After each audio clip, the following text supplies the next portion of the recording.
Good morning, everybody. My topic is Isn't This Great? RNFL OCT. I have no financial disclosures to make.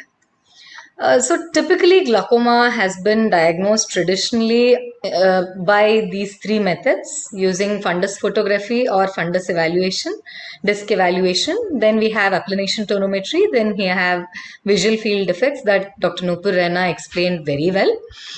But there's a new player in town, and that's OCT.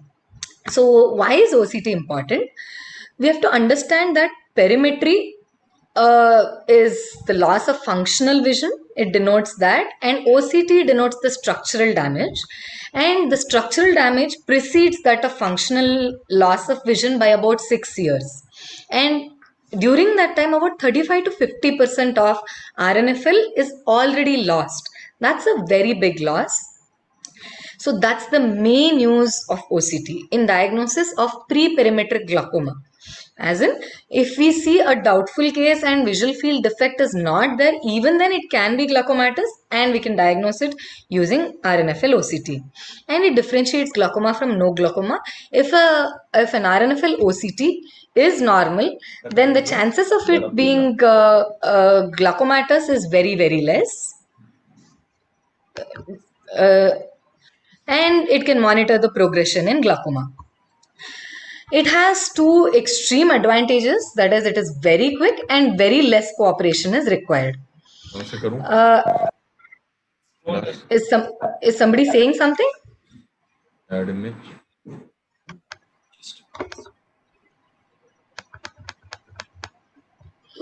Dr. Okay. Lakshmi, do one thing. If the slide is not moving, could you please restart the session, restart the file? Yeah, it's working, I guess, now. Yeah, it had just stopped. I don't know what happened. I'm so sorry. Yeah, that is happening. The issue is happening. We'll check with. There is a technical error, I guess.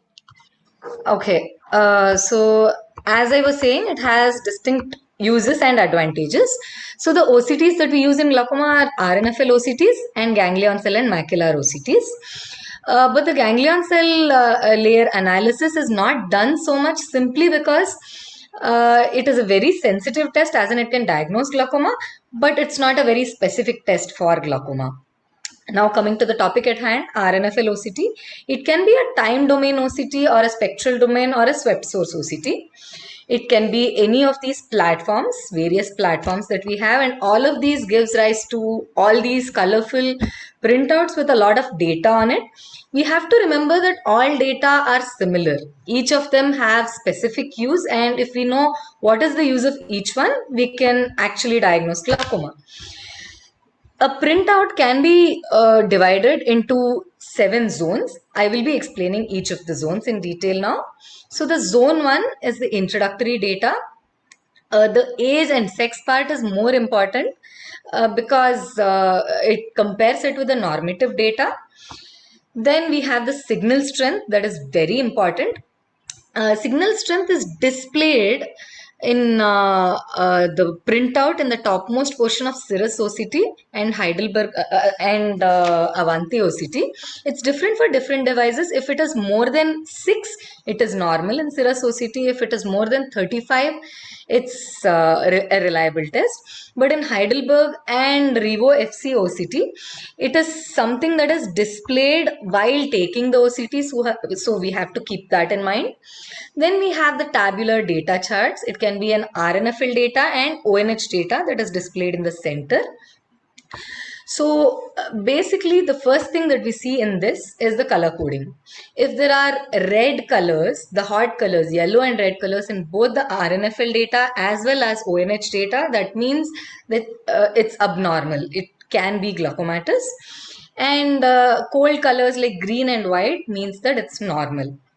So the second thing that we have to know is the symmetry.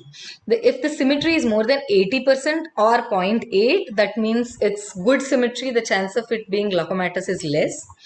Then there is one more point that is present in Revo FC OCT, that is DDLS scoring. Anything more than 5 and asymmetrical is abnormal.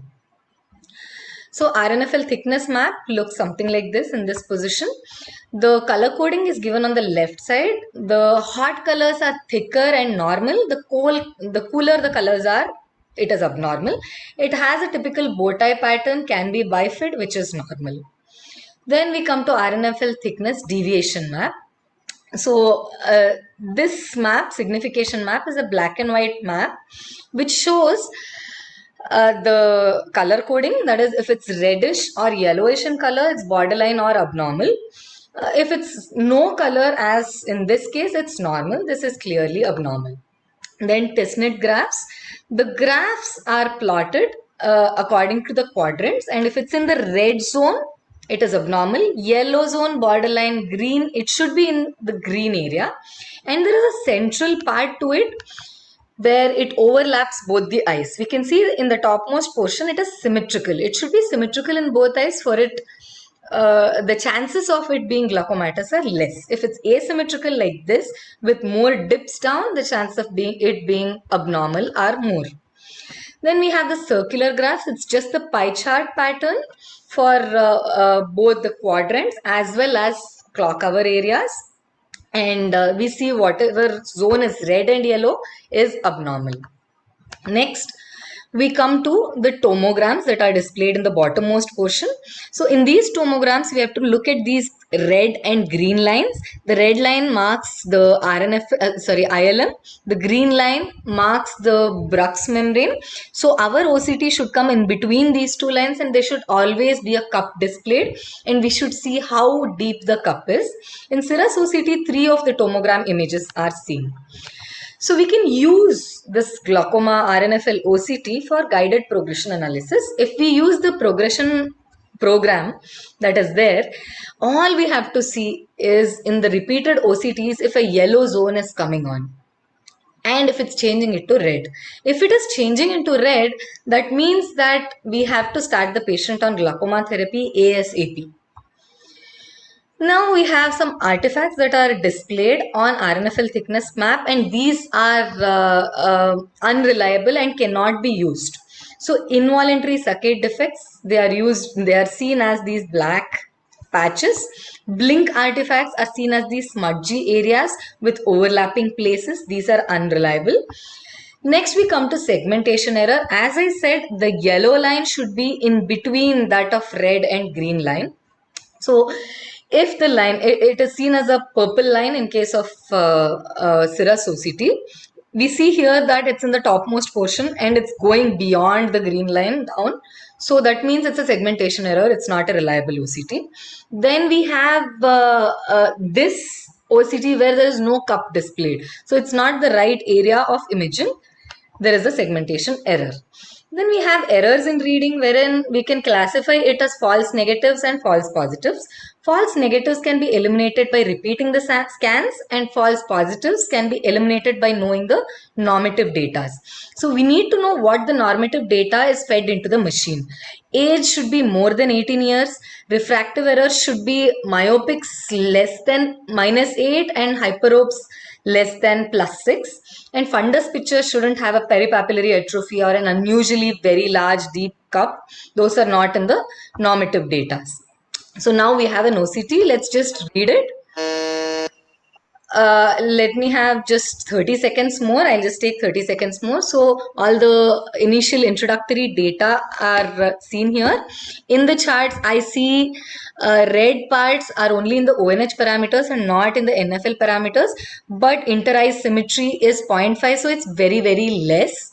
So it's less than 0.8, so it can be glaucomatous. DDLS scoring shows 9, it's abnormal. The NFL thickness shows cooler colors and NFL signification has reddish areas. The same is depicted in Tisnet graphs in the inferior quadrant. The cup is quite deep on the tomograms. There is no segmentation error in the right eye as compared to the left eye. So we can say that this can be a glaucomatous printout, but we have to always correlate clinically to make sure that we are right in diagnosing a case of glaucoma. Thank you very much for listening to the presentation.